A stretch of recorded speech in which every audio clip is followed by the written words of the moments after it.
If you want to close your Tidal account, follow these simple steps to ensure a smooth cancellation process. Step 1. Log into your account. Visit the Tidal website or open the Tidal app and log in using your credentials. Make sure you are using the account you wish to close. Step 2. Access account settings.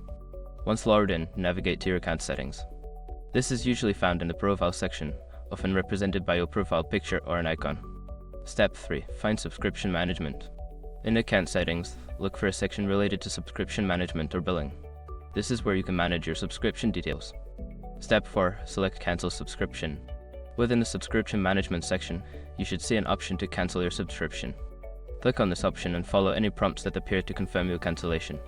Step 5. Confirm account closure. After cancelling your subscription, ensure you follow any additional steps required to close your account completely.